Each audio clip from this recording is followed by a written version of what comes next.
ओम श्री परमात्मने नमः।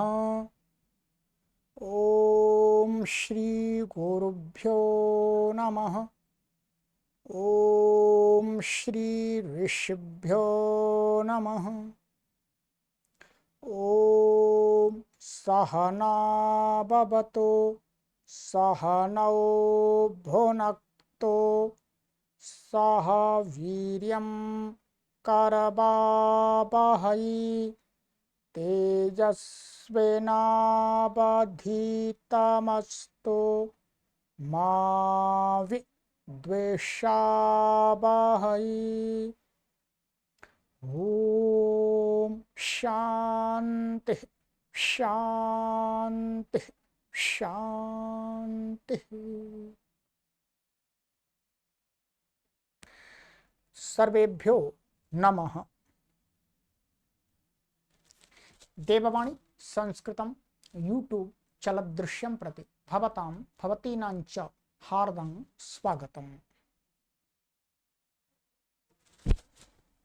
मित्रों, अष्टाध्यायी भाष्य प्रथमावृत्तिः षष्ठाध्याये तृतीयः पादः कक्षा संख्या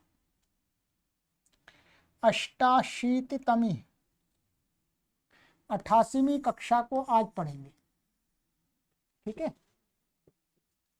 87 क्लासेस को हमने आपको पढ़ा दिया और आप सभी के हित को ध्यान में रखते हुए आप सभी को निवेदन किया जाता है कि आप यदि पुस्तक मंगाने में असमर्थ हैं, जो हम पढ़ा रहे हैं ये पुस्तकें, तो आप इस नंबर पर संपर्क करके इनकी पीडीएफ को प्राप्त कर लीजिएगा।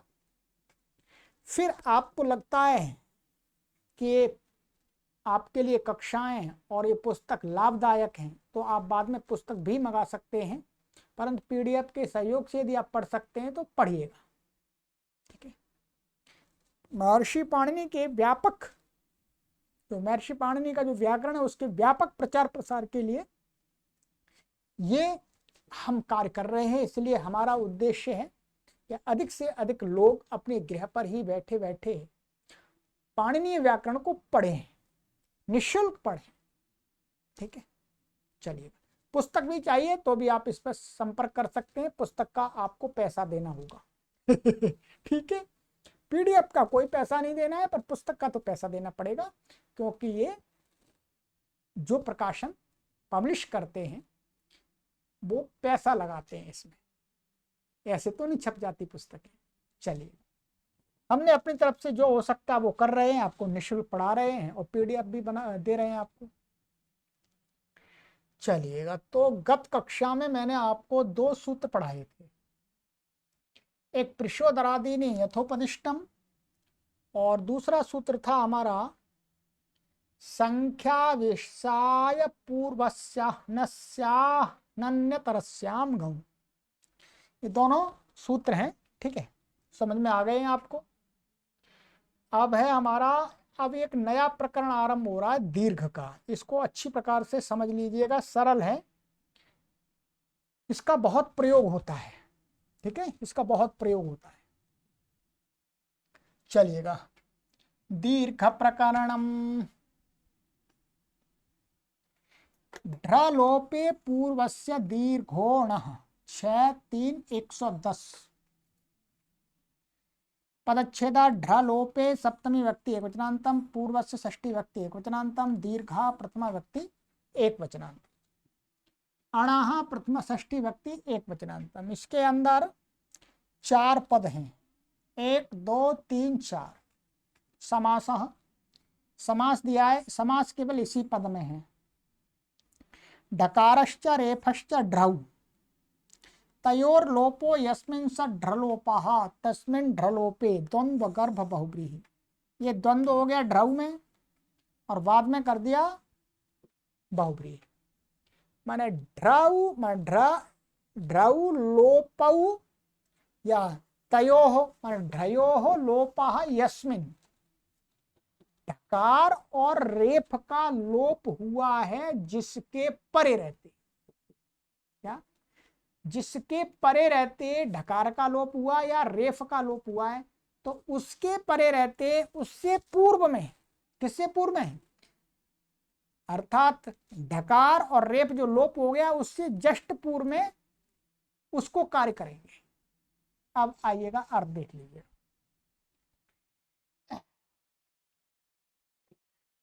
अर्थ ढ्रलोपे पूर्वस्याणो दीर्घो भवति, माने ढ्रालोप में ढा अथवा रेफ का लोप हुआ है जिसके परे रहते, उसके परे रहते, उससे पूर्व में जो अण है, अण माने आ ई उ, बस यही है, आ ई उ, तीन वर्ण इनके ह्रस्व दीर्घ दोनों ग्रहण हो जाएंगे, प्लुत तो होगा नहीं, को प्लुत मिलेगा ही नहीं कहीं।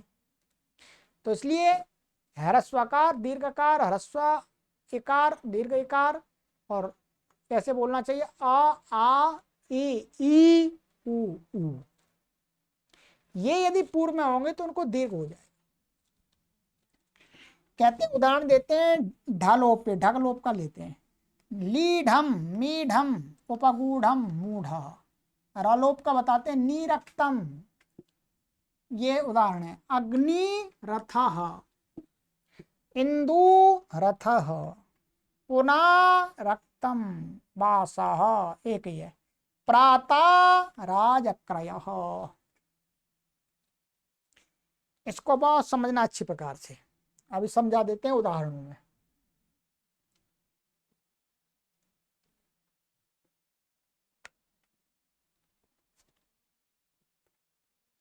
ढकार एवं रेफ का लोप हुआ है जिसके कारण उसके परे रहते, ठीक है, डकार और रेफ के परे रहते नहीं, डकार का लोप हुआ है जिसके परे रहते में, जिसके कारण से रेफ का लोप हुआ है जिसके परे रहते रहा, जिसके कारण से उसके परे रहते, पूर्व अण को दीर्घ हो जाता है।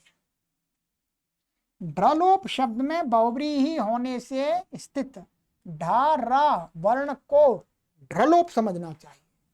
क्या है, ढ्रलोप शब्द में बहुब्री होने से क्या है, पर होने से पर स्थित, क्या है, पर स्थित ढा तथा रेफ रा वर्ण को ढ्रलोप समझना चाहिए।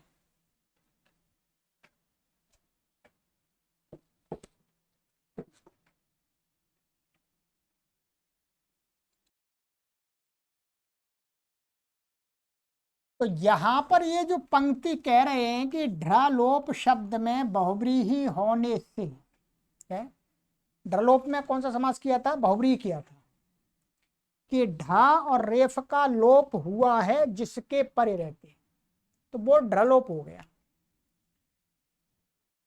तो कहे पर स्थित ढ और र को ढ्रलोप समझना चाहिए। ये कह रहे हैं जो पर में स्थित ढ तथा र वर्ण को ढ्रलोप समझना चाहिए। ये अपनी तरफ से ये विशेष बता रहे हैं कि वस्तुतः क्या है, ढका लोप ढके परे रहते ही कहा है। क्या, ढका लोप ढके परे रहते ही होता है, और र का लोप र के, रेफ का लोप रेफ के परे रहते ही होता है। इसलिए यहां पर हमें यह भी समझ लेना चाहिए कि ढा रेफयो लोपः यस्मिन, माने ढ का लोप होता है ढके परे रहते, और र का लोप होता है र के परे रहते, इसलिए ढ्र लोप का अर्थ हो गया ढा और र, ये कहना चाह रहे हैं। ठीक है, ये बात कहां से, ढ्रा माने, क्योंकि ढका लोप ढके ही परे रहते होता है और किसी के परे रहते नहीं होता, और र का लोप र के परे रहते ही कहा है, ढोढे लोपा रोरी, दो सूत्र हैं। इसलिए कह रहे हैं कि ढ्रलोप शब्द में बहुब्री होने से क्या है, पर में स्थित, जिसके कारण से ढका लोप हो रहा है वो ढाई होगा वास्तव में, और जिस रेप का लोप हो रहा है उस रेप का कारण क्या होगा, रेप बाद में रेप परे होगा। तो ऐसा समझना चाहिए, ठीक है, ये स्पष्टता के लिए। कहते हैं लिहा आस्वादने धातु है, यहाँ पर कता प्रत्यय हो जाता है, लिह धातु से कता हो गया। और फिर क्या है, ये अनिट धातु है, एकाच उपदेश अनुदात्त से निषेध हो गया। फिर यहाँ पर क्या है, हो ढा, ओढ़ा से क्या है, लिह के हकार को ढा हो गया, ठीक है, पदांत में अथवा जल के पै रहते, जल पर है यहाँ पर। फिर झषस तथोर धोधा, फिर क्या है, ढा हो गया, ढा से उत्तर इसको झषस तथोर धोधा, तो ये ता को कता के ता को धा हो गया, ठीक है, धा हो गया इससे। और स्टू से धा को ढा हो गया, लग करके लीढ़ा ढा ऐसा बन गया, ठीक है। अब यहाँ पर ढोडे लोपा, क्या है, ढाके पर रहते ढका लोप हो जाता है, तो पूर्व ढका लोप होने से क्या है, ढलोप, ढ से पूर्व अण है, ठीक है, ढलोप माने ढा, ढ से पूर्व क्या है, माने ढके पर रहते ढलोप हुआ, तो ढलोप का अर्थ हो गया ये वाला ढ, इसमें ढलोप का अर्थ है ये ढ, इसके पूर्व में क्या है, ई, तो अण ई को प्रकृत सूत्र ने क्या कर दिया, दीर्घ कर दिया, तो ली ढा और स्वादि उत्पत्ति करके लीढम ऐसे कर, ठीक है। इसी प्रकार से मेह सेचने धातु से मीढ़म बन जाएगा, यहाँ पर यही सूत्र लगेंगे, ठीक है, कता प्रत्यय हो जाएगा। और हो ढा झशस्तुर धोधा स्टु ढोडे लोपह, तो मीढ़म बन जाएगा। गुह से उपपूर्वक, गुह से गूढ़म बन जाएगा, उपगूढ़म, ठीक है। मुह से मुह धातु, मुह विमोहने, तो उससे क्या बन जाएगा, मूढ़ा बनेगा, मूढ़ व्यक्ति, तो मोह धातु से मोह वैचित्य है, ऐसा प्रकार इस अर्थ में है। तो मूढ़ा, मोह और धा पूरा ये ढाका लोप ऐसे हो जाएगा, और दीर्घ होगा, मोह को ऊ को दीर्घ हो गया, यहाँ पर गो के ऊ को दीर्घ हो गया, या मिह के ई को दीर्घ हो गया, सब जगह यही प्रक्रिया है, लिख के कीजिएगा एक बार, ठीक है। और नीरक्तम, नीरक्तम में क्या है, ध्यान रखिएगा, ये तो ढाके, देखिए ढाका लोप कब हुआ है, ढके पर रहते हुआ है, और ढलोप का अर्थ वास्तव में माने ढलोप का अर्थ है यहाँ पर ढ, निरक्तम यहाँ पर क्या, निर और रक्तम ऐसा है, ठीक है। तो यहाँ पर कुगति प्रादय मान निर्गतम रक्तम यस्मात्, या निर्गतम रक्तम निरक्त निरक्तम, तो यहाँ कुगति प्रादय से समास हो गया।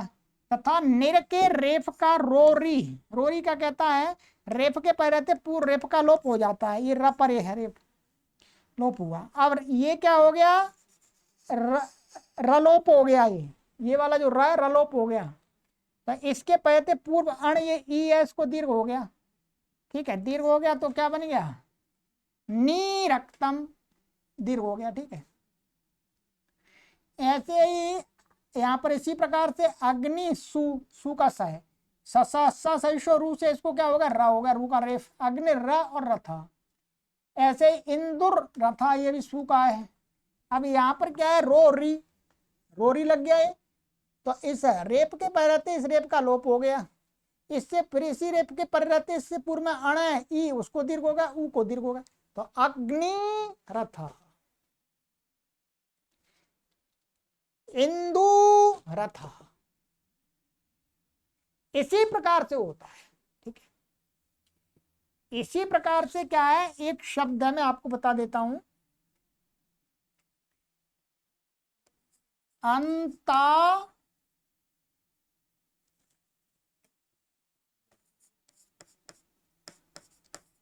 राष्ट्र,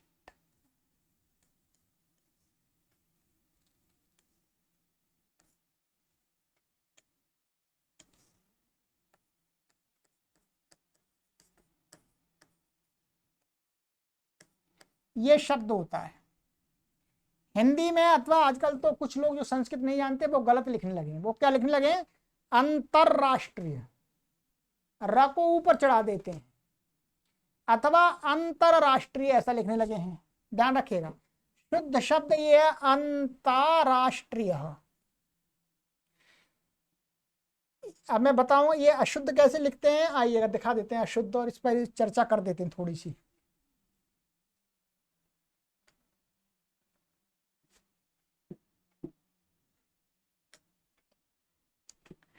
देखिए वर्तमान में जो हमें मिलता है वो इस प्रकार का मिलता है, अंतर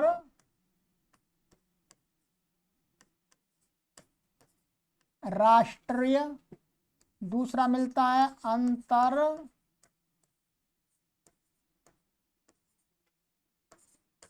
राष्ट्रीय, और मिलता है पूरा का अंतरराष्ट्रीय। ठीक है, और एक और मिलता है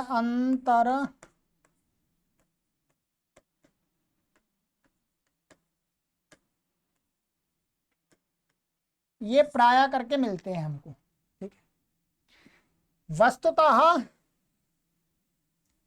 ये भी गलत, ये भी गलत, ये भी गलत, ये भी गलत, ये गलत है चारों। सही क्या है? सही वास्तव में हर जगह पर ये रेफ कहीं नहीं दिखाई देगा और इसको हर जगह दीर्घ हो जाएगा। ये रेफ हट जाएगा, ये सब जगह ये भी हट जाएगा, दीर्घ हो जाएगा। बस अब ये शुद्ध हो जाए। उसी को वहां पर बताया है कि ये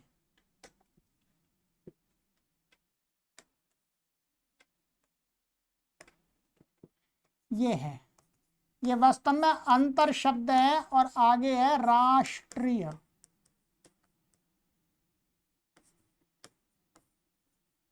ठीक है जी। यहां पर क्या, रोरी से रेफ का लोप हो जाता है, फिर ढ्रलोप पूर्व से दीर्घोणा से इसको दीर्घ हो जाता है। तो ये क्या बनता है? वास्तव में ऐसा बनता है अंतरराष्ट्रीय। विसर्ग कर रहे हैं, अंतरराष्ट्रीय हो जाएगा अभी अभी। और यदि ये दीर्घ भी होता है, दीर्घ भी ठीक है, माने ई भी होता है, वो भी अलग प्रत्यय, वो छ प्रत्यय का है। अंतरराष्ट्रीय,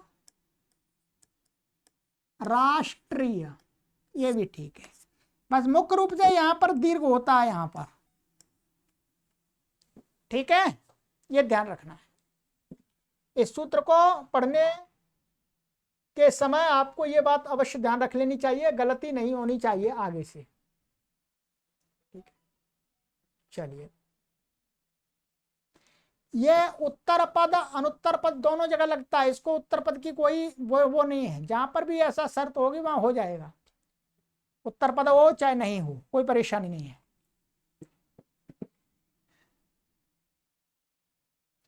जैसे आप देखेंगे, अच्छा एक उदाहरण और रह गया अभी, रलोप का ये दिखा दिया था, अग्निरता पुनः रक्तम ऐसी भाषा प्रातः राजक्रिया। तो यहाँ क्या है? वास्तव में पुनर् शब्द है, पुनर्, तो यहाँ पर रेफ का लोप हो गया है। ये क्या शब्द है? प्रातर, तो यहाँ पर भी लोप हो गया है। ठीक है, ये हो गया। तो देखिए, ये तो उत्तर पद का नहीं है, ये भी उत्तर पद का नहीं है, ये भी उत्तर पद का नहीं है, ये पूर्व पद और उत्तर पद का उदाहरण बन जाएगा इसमें।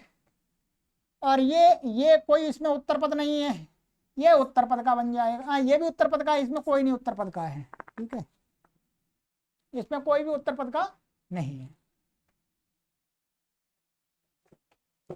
चलिएगा, ये हमारा हो गया। इसको अच्छी प्रकार से एक बार कर लीजिएगा। अब सरल है, अब कुछ कठिन नहीं है। सही बहोरो दवर्णस्य, सही बहो षष्ठी व्यक्ति विघ्नांतम, ओत प्रथमा व्यक्ति विघ्नांतम, अवर्णस्य षष्ठी व्यक्ति विघ्नांतम। समास सहिश्चा बहश्चा सही बहौ तयो सही बहो इतरेतर द्वंद्व। ठीक है, अश्चासौ वर्णश्च अवर्णः, तस्य वर्णस्य कर्म धारय तत्पुरुष, वही क्या? आय वही वर्ण है। अनुवृत्ति ढ्रलोपे अर्थात ढ्रलोपे सह वह इत्येतयो अवर्णस्य उकारादेशो भवति। कि सह धातु बह धातु, यदि इनको कहते हैं ढकार का लोप होने पर, माने ढकार का माने इसमें क्या आ जाएगा आपका? इसमें रेफ का लोप नहीं आएगा, ढलोप का ढलोप ही आएगा। वास्तव में लिखा तो ढलोप है क्योंकि अनुवृत्ति आ रही है, परंतु ढलोप का ही उदाहरण बनेगा ये। तो ढका लोप जैसे ही होगा तो जो सह और वह धातु, इनका जो ह्रस्व आकार है उसको औ हो जाएगा। बस वो अवने ओ हो जाएगा।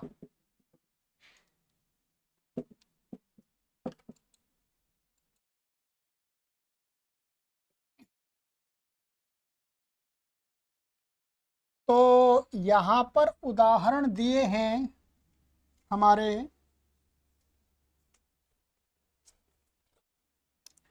सोढ़ा सोढ़ुम सोढ़व्यम, वोढ़ा वोढ़ुम वोढ़व्यम। ठीक है, ये त्रिच का है, ये तुमुन का है, ये तब्यत का है, और इसी प्रकार से ये हमें मोटा मोटा यहाँ पर ये देखना है कि जैसे साह धातु है ये, और आगे आ गया त्रिच प्रत्यय, यहाँ लिखा होगा, यहाँ नहीं लिखा, कोई बात नहीं।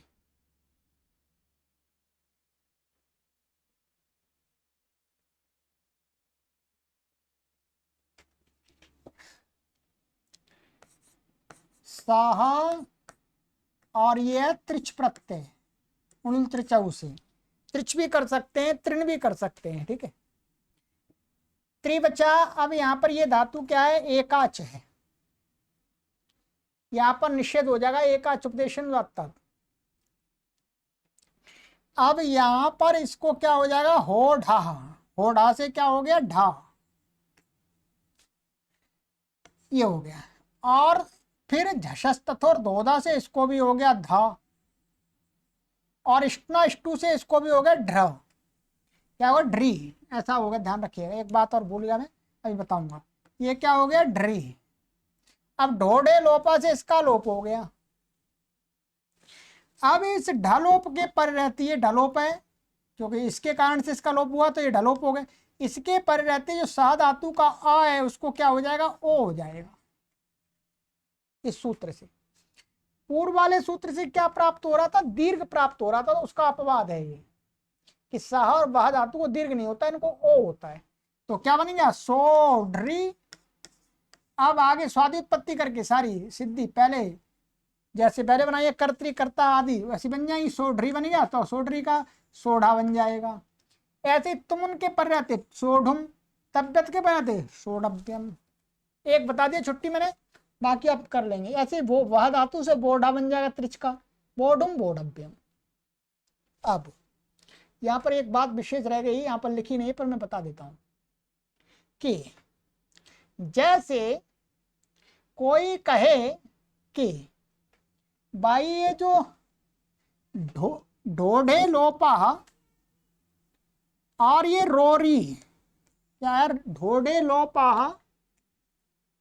और ये रोरी, ये जो दो सूत्र हैं, ये 8वें अध्याय के तीसरे पाद के 13वां और 14वां सूत्र हैं।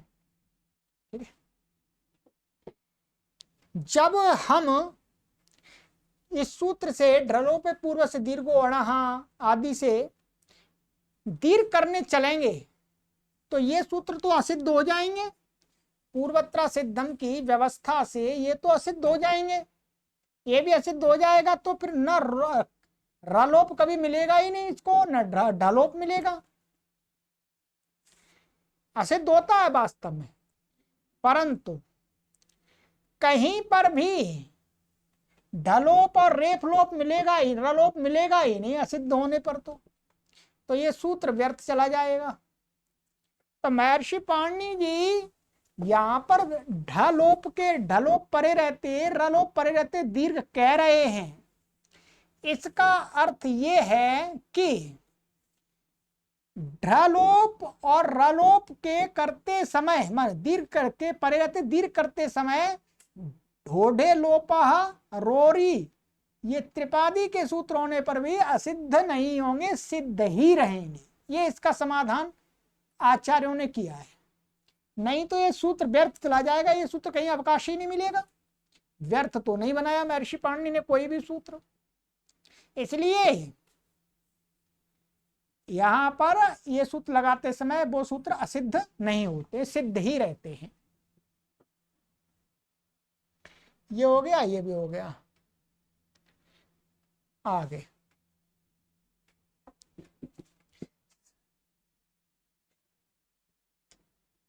साढ़ साढ़वा साढ़ेति निगमे, साढ़ अव्ययपदम साढ़वा अव्ययपदम साढ़ा प्रथमा व्यक्ति वचनांतम इति अव्ययपदम निगमे सप्तमी व्यक्ति एक वचनांतम।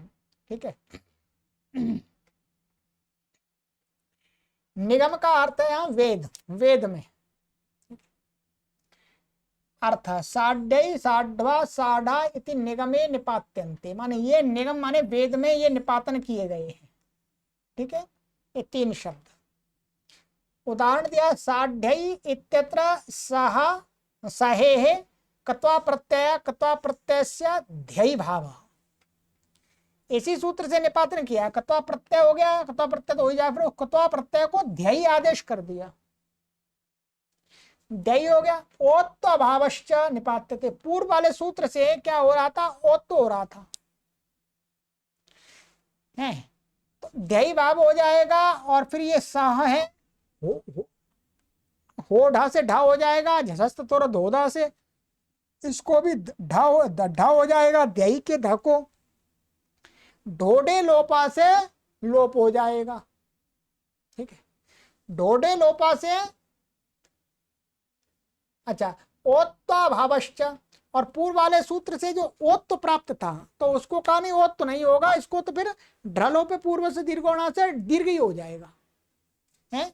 इसका जो हा का जो ढा होकर के जो लोप हो गया है, इस ढाके पर रहते तो ओत्व माने पूर्व वाले सूत्र से सह धातु के लिए विशेष था, तो उसके निषेध को अपन निपातन कर दिया वेद में कि यहाँ पर तो साढ़ माने ऐसे ही रहेगा, यहाँ दीर्घ ही हो जाएगा, ड्रलोप पूर्व से दीर्घोणा से दीर्घ हो जाएगा, तो क्या बन जाएगा साढ़्या और साढ़्याई। ठीक है, साढ़्याई समन्तात। ठीक है, साढ़्याई में समन्तात, समन्तात में समानता, समान थे, एक सा।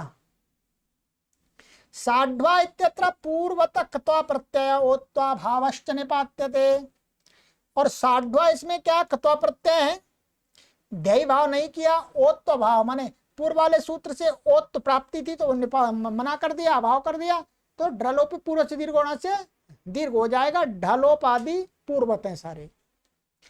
साढ़वा शत्रुन माने शत्रुओं को सह करके, साढ़ा इति त्रिणी रूप में तत्, त्रिन प्रत्यांत का ये रूप है साढ़ा। ओत्व भावश्च निपात्यते पूर्वत, माने यहाँ पर भी ओत्व का अभाव कर दिया, सही बहोरो दवर्णस्य से ओत्व प्राप्त था उसका मना कर दिया, दीर्घ हो जाएगा, और रूप चल जाए तो साढ़ी बन जाए। ठीक है, बाकी यहाँ पर ये टिप्पणी लिखी है तो टिप्पणी में बता देता हूँ आपको, चलिए बता रहा हूँ। यहाँ लिखा है साढ़े या कत्वा प्रत्यय को ध्ययी भाव ओत्व जो कि सही बहोरो दवर्ण से प्राप्त था, क्या प्राप्त था, ओत्व, उसका अभाव निपातन है। साढ़वा में कत्वा प्रत्यय है ही, ओत्व भाव पूर्वत है। साढ़ा यह त्रिन का रूप है, यहाँ ओत्व भाव निपातन है, ढ्रलो पे पूर्व से दीर्घ सर्वत्र दीर्घ हो ही जाएगा, ढोडा लोपा लग जाएगा, होढ़ा लग जाएगा है, और रोरी लगना नहीं है क्योंकि यहाँ पर। ठीक है, चलिएगा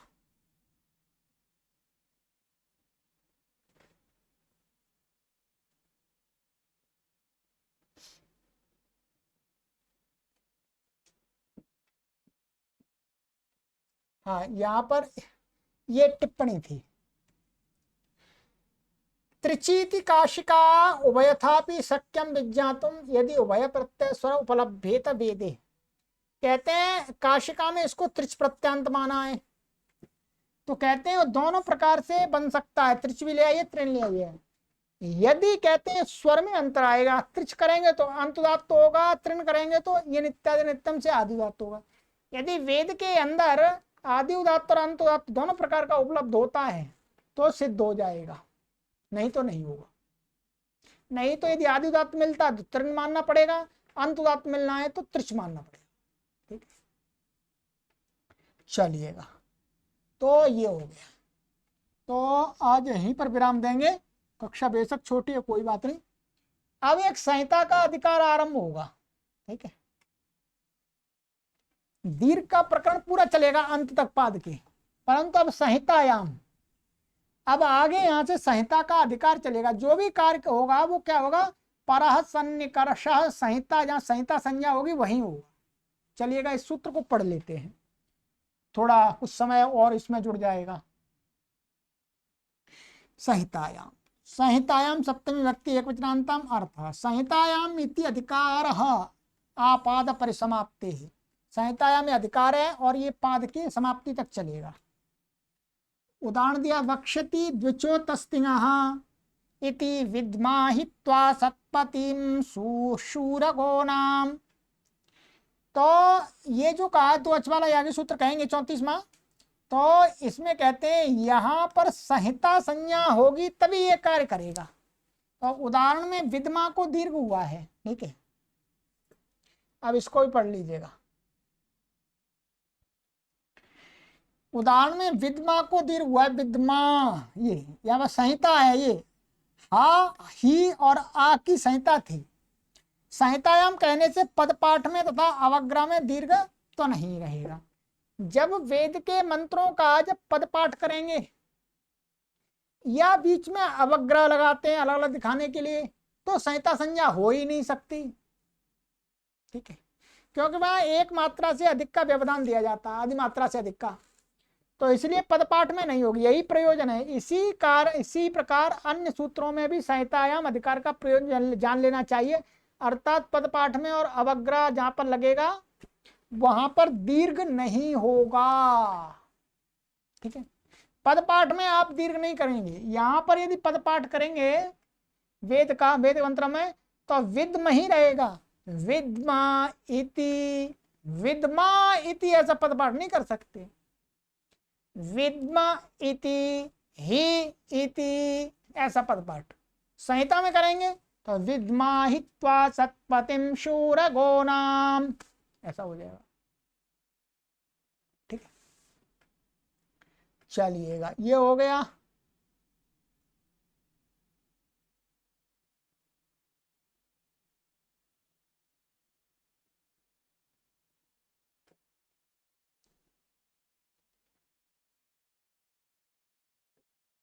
चलिए अब आगे की कक्षा में मिलते हैं जी।